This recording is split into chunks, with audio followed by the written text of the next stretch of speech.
Nah, kemudian di DIY itu ada 4 kabupaten dan 1 kota, yaitu Kodia, Yogyakarta, Sleman, Bantul, Gunung Kidul, dan Kulon Progo. Dari 5 wilayah yang ada di Yogyakarta ini, kita tahu bahwa penyangga pangan terbesar dari Yogyakarta sebagai kota pelajar, sebagai kota wisata, itu adalah Kabupaten Bantul. Kalau Anda lihat di Kabupaten Bantul, lahan persawahan itu jauh lebih luas dibandingkan dengan Sleman. Sebenarnya Sleman itu dulunya itu juga sebagai penyangga, saat ini pun masih sebagai penyangga. Namun pemekaran dari kota DIY, baik yang itu berupa wisata ataupun yang berupa pendidikan ataupun fasilitas kesehatan, itu lebih berkembangnya ke Kabupaten Sleman. Sehingga perubahan lahan sawah itu di Sleman itu jauh lebih besar, sehingga sekarang kita hanya bisa melihat beberapa spot yang ada di Kabupaten Sleman itu yang merupakan lahan persawahan atau lahan pertanian. Nah, berbicara lagi bahwa sebagai penyangga, Anda bayangkan bahwa anak-anak kos di tempat Anda semua itu makan sarapan tiap pagi, itu makanannya itu datang dari mana, ya kan? Itu merupakan sistem pangan yang kompleks di suatu wilayah. Tentunya agar biaya atau harga itu murah, itu adalah dihasilkan dari tempat itu. Karena tidak ada transportasi, ya kan? Tidak ada biaya transportasi. Artinya dari Bantul, dari Sleman, dari wilayah itu sendiri, dari Yogyakarta. Nah, kemudian satu sisi kita menghadapi ada perubahan alih fungsi lahan itu, dan ada di situ adalah ancaman terhadap bencana tadi. Banjir seperti musim seperti ini, saat beberapa wilayah itu terendam. Kalau kemarau nanti kekeringan, yang tidak nampak itu adalah bahaya pandemi. Pandemi itu dampaknya terhadap pertanian itu apa sih? Nah, dengan kasus ini tentunya nanti mahasiswa itu di dalam menyelesaikan kasus ini itu memberikan argumentasi bahwa bahaya atau dampak dari bencana pandemi itu terhadap pertanian itu apa saja. Yang jelas itu adalah terkait dengan mobilitas, ya kan? Mobilitasnya itu apa? Mobilitas bahan yang digunakan untuk pertanian. Karena apa? Kita mendapatkan satu kondisi yang lockdown, ya kan? Kita dibatasi. Arus perpindahan pupuk, arus perpindahan benih, arus perpindahan fasilitas, arus perpindahan tenaga kerja itu dibatasi. Nah, kemudian maka di sini ada kondisi alam yang sudah kita miliki, ada ancaman bencana termasuk yang kita angkat saat ini itu adalah pandemi itu sendiri. Karena pandemi bukan hanya mempengaruhi terhadap produksi penyediaan, tetapi juga konsumsi. Anda tahu bahwa Anda semua angkatan 2019-2020 baru ke Yogyakarta semester ini, ya kan? Sebelumnya itu Anda belajar dengan jarak jauh online dari rumah masing-masing. No consumption. Consumption rise di Yogyakarta decrease, menurun sangat drastis. Karena apa? Kalau hanya mengandalkan konsumsi dari penduduk lokal, penduduk asli dari Yogyakarta itu kecil. Yang paling besar itu adalah dari mahasiswa dan dari turis atau wisatawan. Maka di sini penyediaannya itu tadi terganggu, laju konsumsinya itu juga terganggu. Ada penyediaan, ada konsumsi, berarti di sini ada ketersediaan. Ya. Berapa ketersediaan yang terjadi pada kondisi yang dia sebelum pandemi dan sesudah pandemi, ketika ada pandemi atau tidak. Pandemi itu terjadi kapan, ya kan? Pandemi itu di dalam kasus ini itu sudah dituliskan pandemi itu terjadi pada tahun 2020 hingga 2022, ya. Kasus yang harus Anda selesaikan dengan analisis sistem dan model itu adalah neraca ketersediaan beras yang terjadi di DIY selama pandemi COVID-19 dan pada kondisi normal. Ketika ada COVID, ketersediaannya apakah plus, surplus, apakah minus? Ketika kondisi normal, apakah surplus ataukah minus? Kalau nah, di sini kami mengajak Anda semua itu untuk belajar mengeksplorasi dari sumber materi selain dari saya, selain dari kelas, Google, apapun dari internet. Ketika Anda klik beberapa keyword di sini, mungkin nanti Anda bisa menemukan paper yang mirip dengan kasus ini. Ya kan? Nah, kemudian dari kasus ini tadi, karena Anda diminta untuk melihat kondisi pada saat yang lampau dan depan, ya kan, pada kondisi normal, maka Anda melakukan yang namanya pemodelan. Sistem nyata dari pangan yang ada di DIY, terutama ketersediaan beras itu seperti apa. Kemudian Anda lakukan simulasi dalam jangka waktu sampai dengan tahun berapa Anda diminta untuk memprediksinya.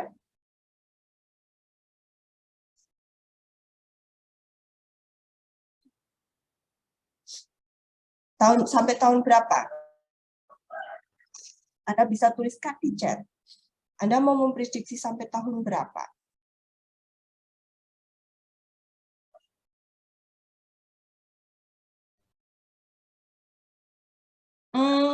Tahun 2022 itu ketika terjadi COVID. Nah, pada kondisi normal, Mas Adven, 2019 berarti lampau. Ya, 2019, 2020, 2021, 2022 adalah yang lampau, yang 2022 adalah saat ini. Terus kemudian normal selanjutnya. Normal selanjutnya, oke, 2019. Karena tidak ada pandemi. Yang pandemi itu 2020, 21, 22. Yang normal berikutnya diambil tahun berapa, Mas? Menurut kalian, diambil tahun berapa?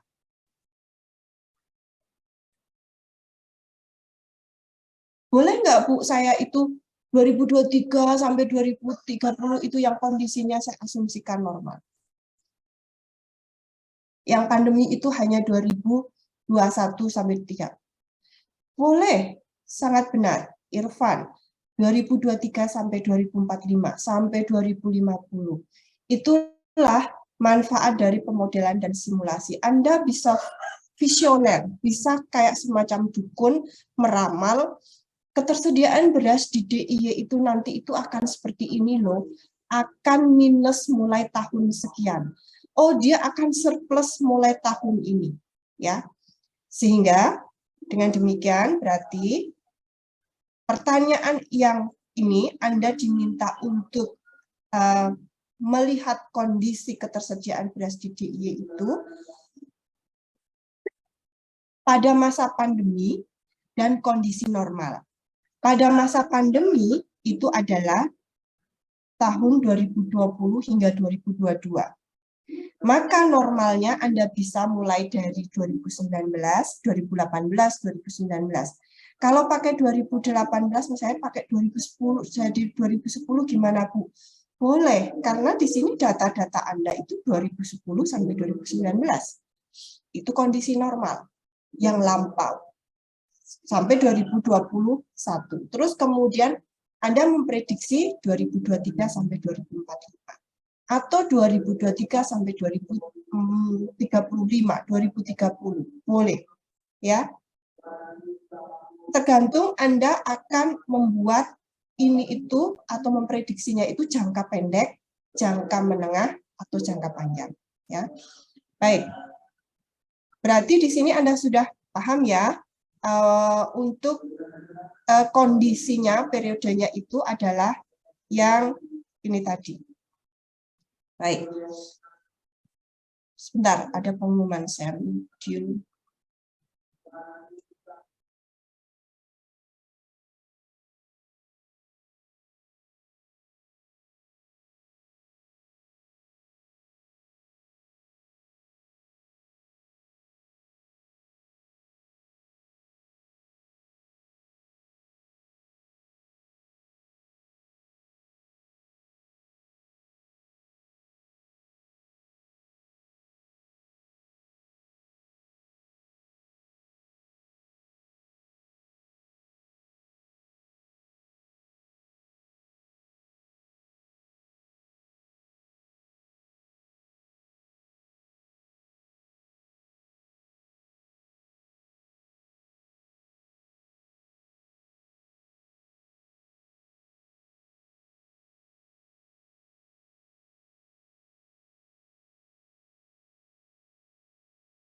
Baik, dari sini sudah ini terus kemudian bergerak di dalam model dan sistem ini tadi, itu ada beberapa asumsi atau data yang diperlukan, dan data itu sudah kami berikan di case-nya ini tadi, bahwa skenario digunakannya itu hanya Anda membuat skenario kondisi normal dan kondisi ada pandemi.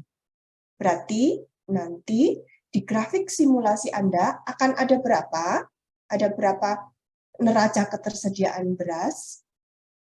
Ada 2, yaitu yang normal seperti apa, yang ada pandemi seperti apa. Kayak kemarin pada saat kita belajar populasi. Nah, populasi itu kita lihat itu kondisi yang normal. Nah, tiba-tiba kemudian ada kondisi yang migrasi. Misalnya ada perpindahan penduduk, atau misalnya ada transmigrasi, ada kasus. Anda berarti nanti akan mendapatkan jumlah populasi yang ada satu wilayah itu yang dia kondisi normal, sama yang satunya itu karena ada migrasi perpindahan, atau ada urbanisasi. Ada 2. Berarti di sini nanti Anda akan menghasilkan 2 grafik simulasi ketersediaan beras yang normal sama yang pada pandemi. Baik, sampai di sini. Apakah ada pertanyaan? Silahkan Anda boleh ketik di chat atau langsung menyampaikan. Baik, kalau belum nanti kalau ada pertanyaan langsung tuliskan di chat ya, karena kita bimbingan. Nanti setelah ini kita tidak ada UAS, tidak ada ujian, tapi ujian UAS itu adalah setiap kelompok ini datang dan menyerahkan kasusnya kepada kami. Nanti kami akan memberikan penilaian.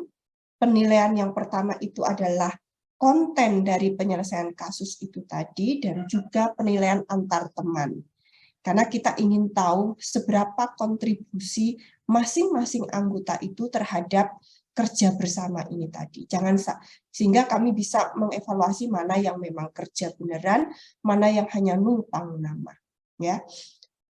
Sehingga ini adalah penentu, dan sesuai dengan yang kemarin kami sampaikan di RPKPS, bahwa untuk komposisi nilainya itu adalah bukan yang ini S yang tahun lalu, itu adalah berbasis kasusnya itu adalah mencakup 50%, ya. Sehingga serius nih mengerjakannya. Lebih enak nih kalau dulu Anda mengerjakan individu terus kemudian nggak boleh nyontek dan sebagainya. Sekarang malah kita buat, mari kita bekerja bersama, menyelesaikan permasalahannya, berdiskusi bersama, Anda eksplor bersama-sama, menggunakan sumber belajar manapun, Anda boleh membuka internet dan manapun, Anda tidak harus datang ke ruang ujian. Ruang ujian yang individu itu sudah saat UTS. Ya. Nah, kemudian asumsi yang digunakan selanjutnya tentunya di dalam kemarin pada saat Anda membuat simulasi populasi itu kan pasti Anda butuh data. Bu, ini dimulai tahun berapa? Ini initial condition populasinya berapa? Oh, ternyata untuk populasi itu dipengaruhi ada kelahiran, ada kematian. Jumlah yang lahir itu ternyata ada laju kelahirannya. Laju kelahirannya itu nilainya berapa? Nah, sudah kami sediakan semua nilai ini tadi yang diperlukan oleh Anda di dalam melakukan modeling dan simulasi. Yang pertama itu adalah luas lahan sawah. Kita berbicara pangannya, pangan yang ada di sini adalah pangan utama, yaitu beras. Lahan sawah, kondisi inisialnya pada yang digunakan untuk simulasi itu adalah tahun 2010, yaitu sebesar 15.465 hektar. Kalau saya mau pakai simulasi ini untuk melihat tahun 2008, bisa nggak ya, Bu? Ya? Menurut Anda bisa nggak? Kalau Anda memulai simulasi itu dari tahun 2009, 2008, atau sebelum 2010, bisa nggak? Silahkan Anda jawab di, ya, tidak. Ya, betul, tidak bisa. Karena basic data kita itu adalah 2010. Ya. Kalau misalnya 2011-2012 boleh nggak? Boleh. Kita basicnya di sini adalah basicnya itu awal data tahun 2010 dengan asumsi 2011-2012 itu tidak ada perubahan. Ya. Tetapi dengan kasus yang ini tadi datanya 2010 dan sebagainya, maka Anda nanti awal dalam simulasi itu adalah 2010. Ya, tahun awalnya 2010. Kalau kemarin tahun berapa ya? Anda pas simulasi itu cuma ditulis tahun ke-0, ke-1, ke-2, ke-3, dan seterusnya. Ya, bisa kemudian Anda tuliskan 2010, 2012, langsung di-define aja. Kemudian ada asumsi atau data lagi yang terkait dengan indeks pertanaman. Dan di sini itu sudah kami tuliskan formulanya ya. Kan nanti di dalam Anda menggunakan fencing itu ada equation. Kayak kemarin, kelahiran apa ya? Oh, ternyata kelahiran itu adalah dia laju kelahiran itu dikalikan dengan populasi. Dari mana persamaan-persamaan itu? Sebenarnya kalau kita mau melihat, mau melakukan simulasi yang total, saya nggak akan memberikan data-data ini. Saya tidak akan memberikan ini. Anda mencari sendiri, terus kemudian mendefinisikan sendiri. Nah, karena ini kasusnya itu hanya waktu 4 minggu, sehingga saya berikan datanya, saya berikan equation-nya. Sebenarnya Anda hanya mengubah yang ini tadi ke dalam fencing. Ya. Rasio di sini indeks pertanaman disebut sebagai equation-nya rasio luas panen dengan luas sawah beririgasi. Dan di sini Anda punya sawah beririgasi, berarti nanti ada persamaan ini dikalikan dengan rasionya, kalikan rasio. Berarti nanti di dalam simpal kausal itu, di sini itu ada luas lahan sawah, kemudian di situ ada produktivitas, kemudian di produktivitas itu nanti ada rasionya dikalikan. Nah, di sini ada produktivitas. Dan kemudian sudah kita definisikan, itu adalah sebesar 60,18 kintal per hektar. Ya. Kemudian juga sudah ada data, sebenarnya kalau kita berbicara masalah, saya akan kembali ke sini, kalau kita berbicara masalah ketersediaan, maka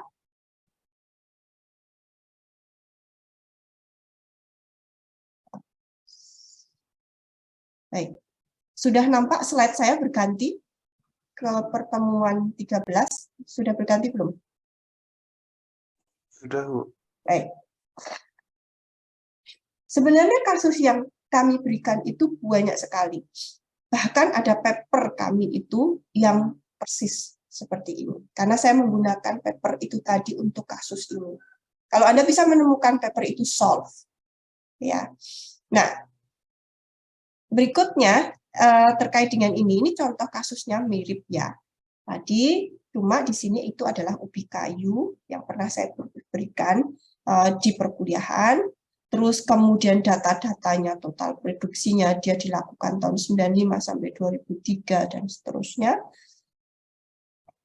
Yang dilakukan nanti Anda di dalam menyelesaikan kasus ini tidak hanya langsung menampilkan grafik hasil simulasi dari fencing, enggak.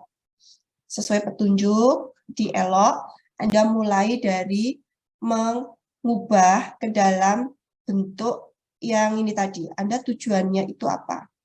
Ya kan? Tujuannya itu tadi sudah di-state adalah melihat atau meninjau kondisi ketersediaan beras di Bantul pada saat normal dan pandemi.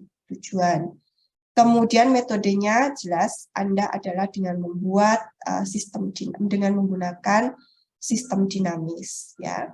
Kemudian dilakukan dengan alat bantu simpal kausal. Berarti Anda membuat diagram sebab akibat tadi. Kalau di sini ketersediaan maka ada 3 subsistem di dalamnya. Yaitu yang pertama itu adalah subsistem penyediaan itu sendiri, subsistem karena namanya tersedia, berarti ada yang masuk, ada yang keluar. Stok. Masih ingat pada saat kita belajar populasi, di situ ada populasi, itu kantongnya, stoknya, ada yang masuk itu adalah lahir, ada yang keluar itu adalah mati. Prinsipnya sama. Beras, ada yang produksi, Pak Petani menanam sawah irigasi, ada yang sawah dibuka baru, ada impor beras, itu adalah pada sisi subsistem penyediaan, ya kan?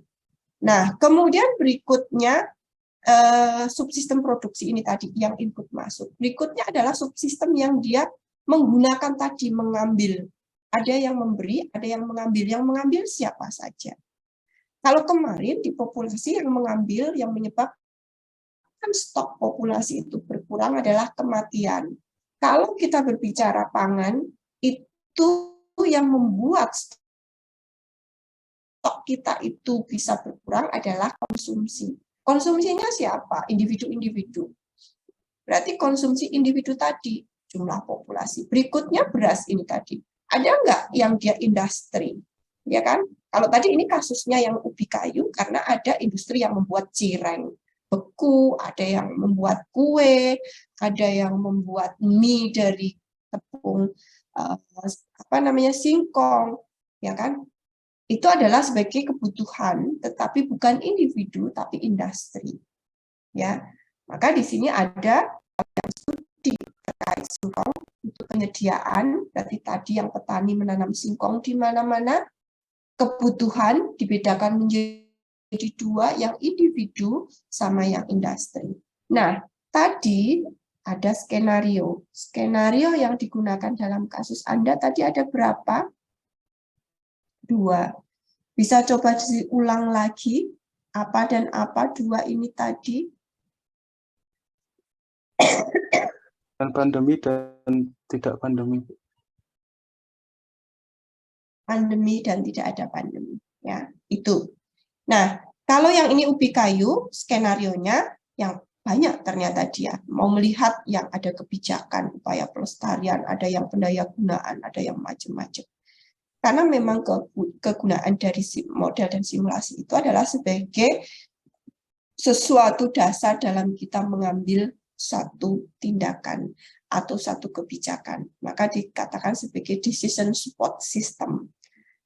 Hasil pemodelan ini bukan kemudian menghasilkan ini sebuah keputusan begini, tetapi itu adalah bagian dari sistem pengambilan keputusan. Mau yang mana nih? Ya kan? Baik, skenario kita ada 2. Nah, ini adalah yang hasilnya.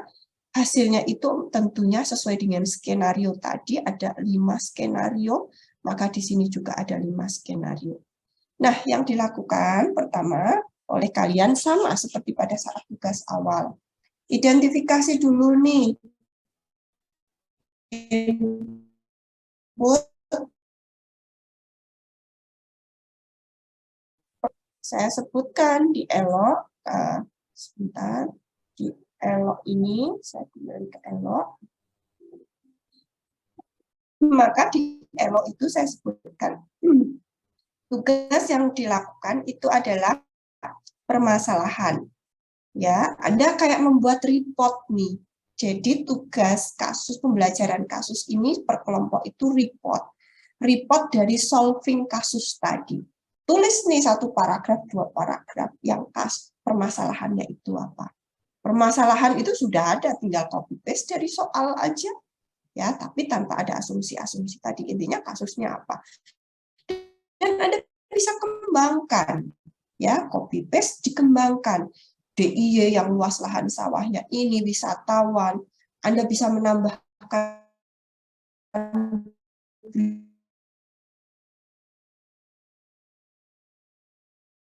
berita bagaimana dampak dari apa itu, ya. Nah, inilah yang kami harapkan, itu eksplorasi pengembangan diri kalian, belajar lebih dari yang ada di kelas, permasalahan. Kedua adalah diagram input, proses, output, umpan balik, dan struktur sistem. Oke, ini di tugas pertemuan sudah ada. Saya berharap tidak ada kesulitan bagi Anda untuk melakukan ini. Nah, berikutnya adalah diagram simpal kausal. Nah, itu yang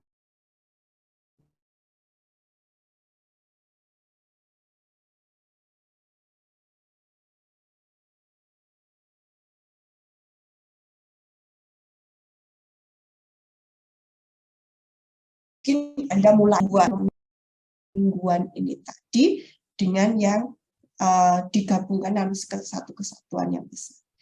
Yang keempat, setelah Anda membuat diagram simpal kausal, itu adalah hasil dari pemodelan dan simulasi tadi. Dari yang Vensim, hasil pemodelan dengan asumsi skenario ini tadi, ada langsung di situ bahwa dari hasil dengan asumsi seperti ini, maka ketersediaan beras di Bantul tahun 2010 sampai 2035 sampai 45 dapat dilihat pada grafik berikut ini.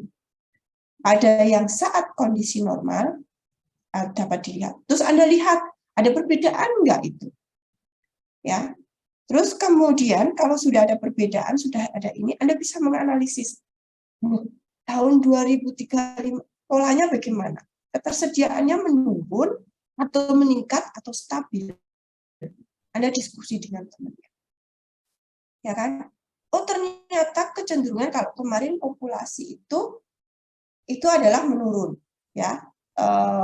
Populasinya itu menurun sampai pada satu nilai tertentu. Nah,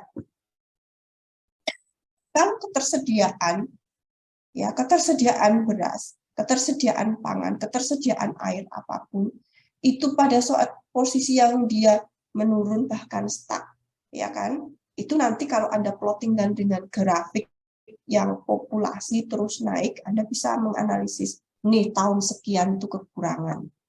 Tersedianya sekian, populasi yang ada di DIY, Anda karena bisa melakukan simulasi juga sekalian nih, kemarin di Vensim itu kan bisa satu grafik ini tampilkan 2, 3, 5 tema. Yang satu ketersediaan, yang satu laju pertumbuhan populasi. Bisa di situ. Yang satu misalnya laju konsumsi.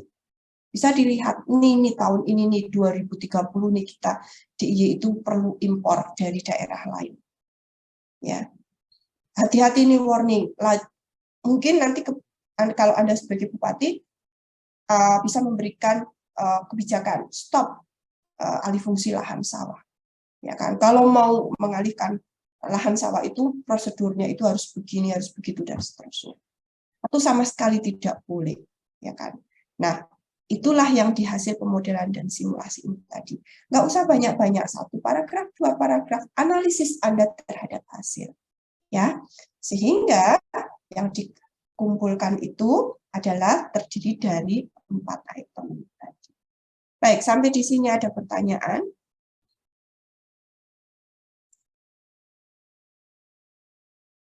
Belum? Jadi kalau ada pertanyaan, karena ini tujuannya bimbingan ya. Setelah ini tidak ada ini lagi. Kalau mau bimbingan lagi, bisa minta waktu ke saya, tetapi tidak melalui forum kayak gini, karena nanti minggu depan kan Anda sudah UAS. Ya, sudah UAS. Nah, berikutnya, UAS analisis sistem model itu, saya belum keluar jadwalnya. Tapi kalau tiba-tiba keluarnya itu hari Senin minggu depan, oh tidak, saya tidak akan memberikan deadline Senin minggu depan. Tenang saja, saya akan memberikan spare waktu kepada Anda 1 minggu dari hari ini. Minimal 1 minggu. Kita lihat nanti jadwalnya. Belum keluar ya. Jadwal UAS-nya. 5 Desember. Enggak, saya 5 Desember sekarang. Oh, berarti Senin hari pertama. Enggak, saya enggak akan memberikan 5 Desember. Saya akan memberikan yang minggu kedua UAS-nya. Ya. Tetapi pada saat 5 Desember itu Anda datang sign presensi, ya, presensi daftar hadir untuk ini. Terus kemudian kalau Anda mau bertanya terkait dengan menunjukkan progresnya benar atau salah, Bu, kok ini hasilnya begini, saya akan berikan waktu kepada Anda di waktu UAS tadi, ya. Tapi bukan untuk ujian, hanya Anda presensi, terus kemudian ada sesuatu kesulitan Anda bisa bertanya. Ya. Ya.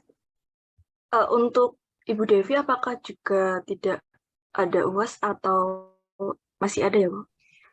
Bu Devi, nah seharusnya Bu Devi itu kan memberikan kasus juga di kelas 308. Karena yang 311 kasusnya sudah 2, dari saya dan dari Bu Devi. Bu Devi bilang kalau di kelas yang kalian materinya itu katanya masih kurang. Sehingga kalau diberi kasus, katanya nggak mungkin bisa menyelesaikan. Nah, kalau Bu Devi, kita sudah sepakat tidak ada UAS, Mbak. Jadi UASnya itu adalah gabungan saya dengan Bu Devi, tidak ada. Nanti saya akan meminta Bu Devi untuk memberikan kasusnya, tetapi sesuai dengan materi yang sudah diberikan ke Anda. Tidak materi yang, tentunya kasusnya akan berbeda dengan yang 311. 311 kan materinya jauh lebih banyak. Itu ya. Tidak ada UAS ya Mbak, dari saya ataupun dari Bu Devi. Baik Bu, terima kasih. Ya. Baik, tadi yang pertama itu permasalahan sudah ya. Nanti dari soal ditambah, Anda jangan lupa masukkan referensinya juga. Menurut siapa? Menurut Kompas, menurut Tribun News, menurut apa? Terus menurut Ngadisih, menurut apa namanya Hillel dan sebagainya tahun 2000. Anda masukkan. Ada sumber eksternal belajar Anda. Kedua, itu adalah identifikasi ke dalam bentuk ini ya. Nah, saya tidak akan membahas ini, Anda sudah bisa semua. Terus kemudian yang ini. Sebenarnya Anda itu hanya melakukan modifikasi terhadap yang ada ini. Ya. Di sini ketersediaan, di sini ada kebutuhan yang ada dari individu, dari industri. Mirip kok. Cuma yang di DIY tadi itu ada wisatawan nggak?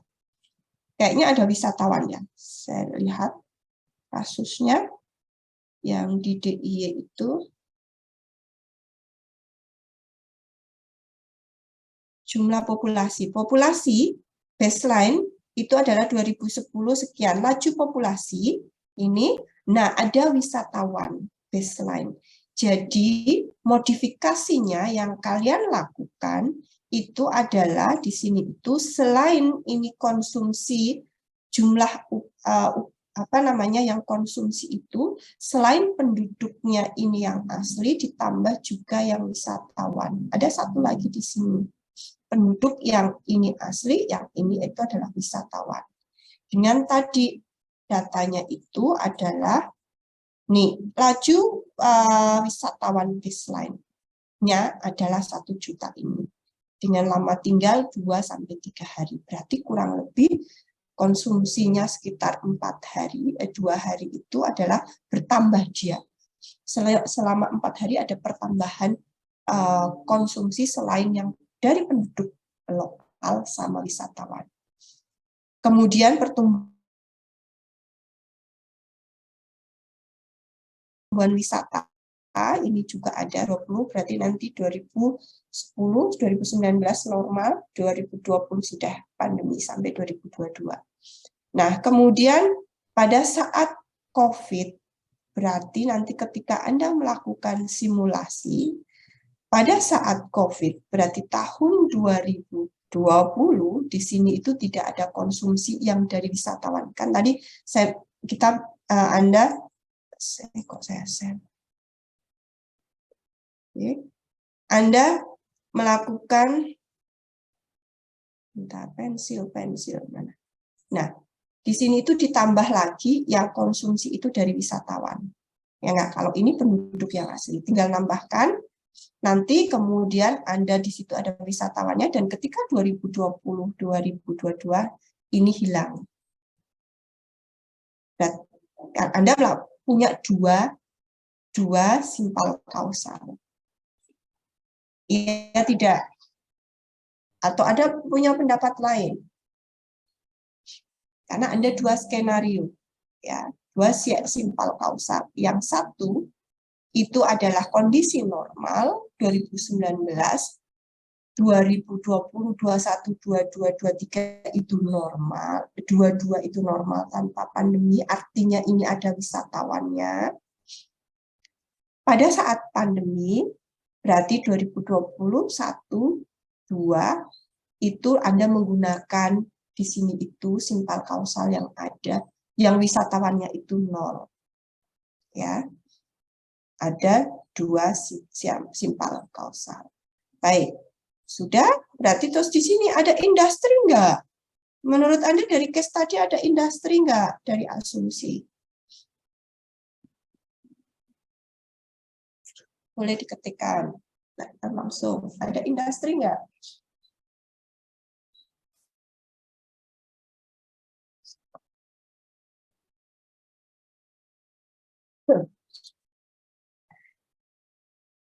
Tidak ada industrinya. Ya. Jelas, karena tadi di kasus nggak ada data industrinya kan, berarti Anda tidak perlu yang ini. Ya kan? Baik, kemudian penyediaan. Dari sisi penyediaan artinya dari sisi produksi tadi.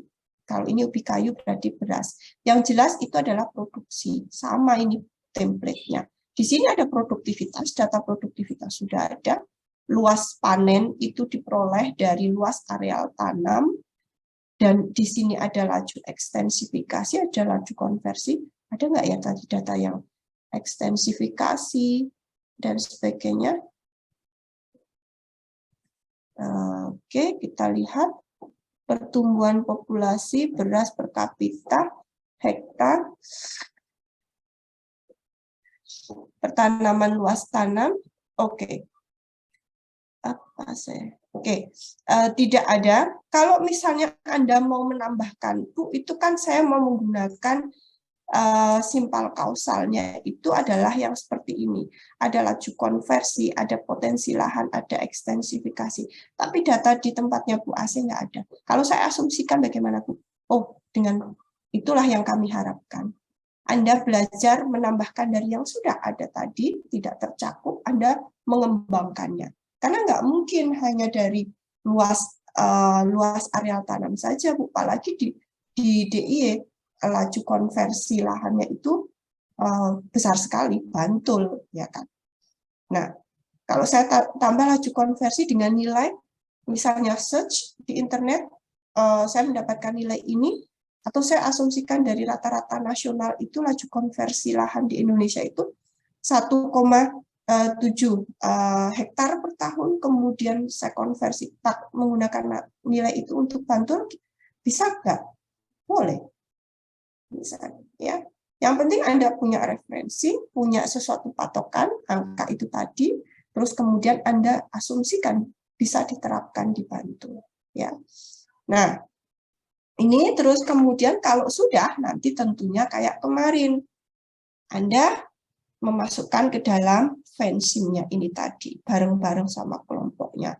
Nah, ini fansimnya complicated. Kalau kemarin kan kita cuma ada dua nih, yang ini sama ini. Populasi, ya kan? Nah, namanya sistem pasti nanti antara populasi ini dengan ini saling terkoneksi.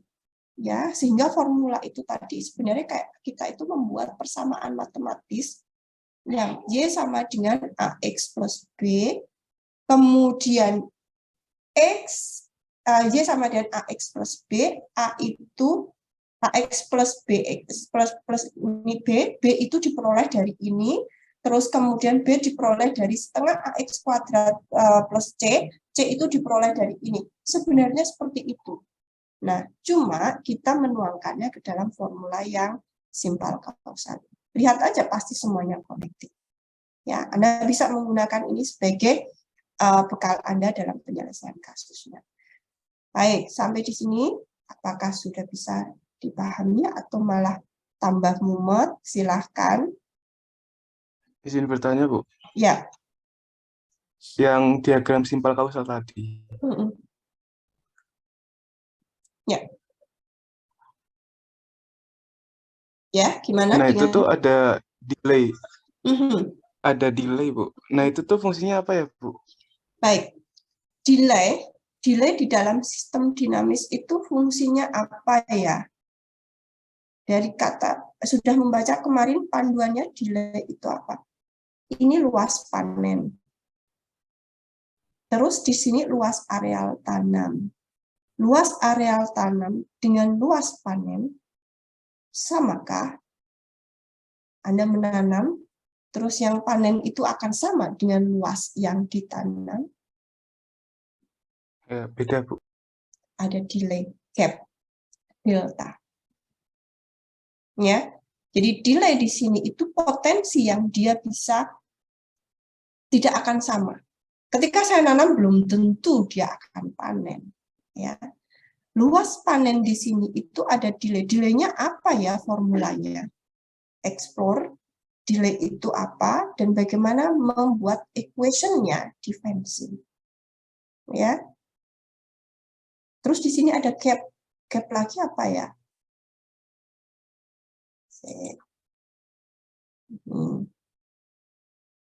Di sini ada gap. Apa itu gap ya? Di sini ada luas areal tanam, ada laju ekstensifikasi. Nah, ini adalah istilah yang digunakan. Anda boleh menggunakan ini. Tadi kalau yang kasus saya berikan, di situ tidak ada ekstensifikasi, tidak ada konversi. Kalau mau menggunakan yang ini, konversi, ekstensifikasi dengan ini, sangat senang sekali. Dan saya berharap Anda bisa explore gap-nya, potensi lahannya. Potensi lahan itu diperoleh dari data BPS. Potensi lahan sawah yang ada di Bantul itu berapa? Sebuah angka. Ya, terus kemudian ada luas areal tanam. Ada potensi, jadi begini. Kita tahu bahwa potensi itu biasanya kita sudah identifikasi, ada yang namanya peta kesesuaian lahan, itu potensi. Tapi belum tentu dieksekusi oleh orang untuk dijadikan atau ditanami. Ya, potensi lahan untuk padi di Bantul katakanlah 10. Tapi kita lihat di data BPS yang ditanam itu adalah 8. Berarti kan ada nih 2 yang dia belum digunakan. Sehingga ini menjadi satu peluang untuk diekstenkan, diluaskan tanamnya itu dengan melihat pada potensi lahan tadi. Jadi para pemimpin kebijakan ketika mau menambah pangan itu tadi, kok sekarang laju konversinya ini kita tambah luas areal tanam. Pasti mereka akan melihat peta kesesuaian lahan yang sudah dibuat di dalam RT RW. Mereka sudah punya tata ruang, mana yang sawah, tapi di situ ada yang memang sudah disawahkan, ada yang masih potensi belum diubah. Ya. Kira-kira paham yang di sini gap-nya? Yang delay juga.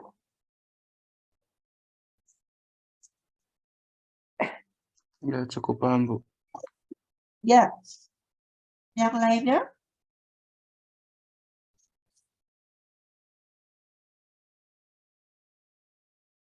Oke. Tanggal 5 Desember berarti Senin minggu depan ya. Senin minggu depan pada saat UAS datanglah. Terus kemudian tunjukkan progres kalian seperti apa. Next, terus kemudian ada kesulitan-kesulitan apa, saya akan memberikan waktu di UAS itu tadi untuk konsultasi lagi, bimbingan lagi terhadap kasus ini ya. Tapi secara offline langsung di ruang UAS. Oke, mulai sekarang Anda mau berbagi tugas dengan temannya. Siapa nih yang mengerjakan permasalahan, ditulis siapa? Di drive bersama-sama atau mau kumpul, boleh silakan. Pembelajaran milik kalian. Gunakan kesempatan ini. Karena nanti dengan Anda menyelesaikan kasus ini, itu jauh lebih bermakna daripada saya hanya berteori, memberikan teori ini, itu. Tapi ketika Anda sudah melakukan, kami tidak malah memberikan penilaian itu benar salah. Ya, tetapi proses setiap kelompok ini dalam menyelesaikan. Ya. Kompetensi yang kami harapkan Anda adalah mampu mengidentifikasi permasalahan, menyusun strategi, menyelesaikan. Menyelesaikan masalah itu tidak ada yang salah benar, ya, bukan seperti UAS yang ini jawabannya salah benar, enggak. Kita melihat tingkat kreativitas penyelesaian masalahnya sampai di mana. Sehingga nilainya itu adalah bukan nilai rata-rata di kelas, tetapi itu adalah nilai kompetensi yang dimiliki oleh setiap orang. Itulah yang pembelajaran lebih adil. Artinya melihat bahwa saya mendapatkan A, itu karena saya memang kompetensinya sudah sesuai yang diharapkan tadi. Bukan dari saya menjawab ujian ini dengan benar, dengan salah. Seterusnya.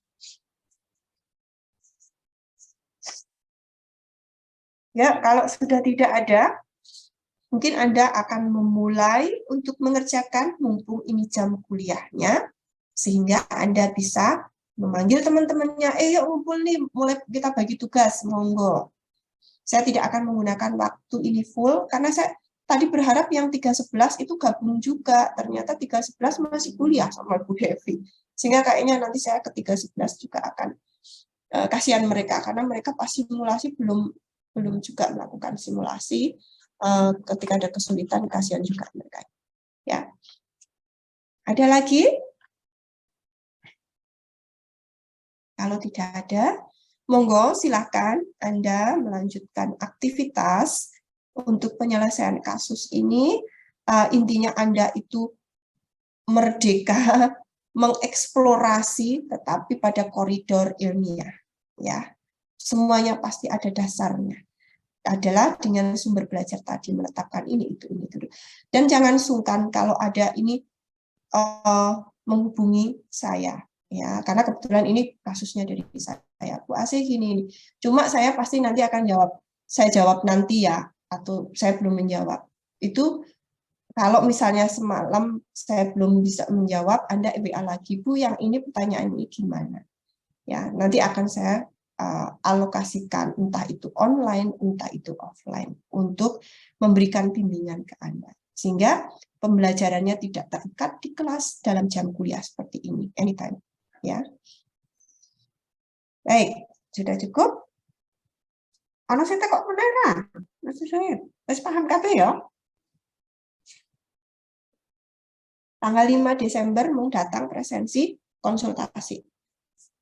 Baik, kalau tidak ada, kita akhiri untuk bimbingan pembelajaran kasus ini sampai ketemu tanggal 5. Ya, dengan membawa yang tadi progresnya. Bu, progresnya harus di-print nggak? Enggak. Di laptop aja kalian tunjukkan seberapa per kelompok. Karena semuanya harus presensi, tentunya semua harus hadir. Ya, baik. Sampai jumpa tanggal 5 Desember. Selamat mengerjakan, semangat. Gunakan kesempatan pembelajaran kasus ini sebaik-baik mungkin, ya, agar Anda memang berkompetensi dalam analisis sistem dan model. Oke, terima kasih.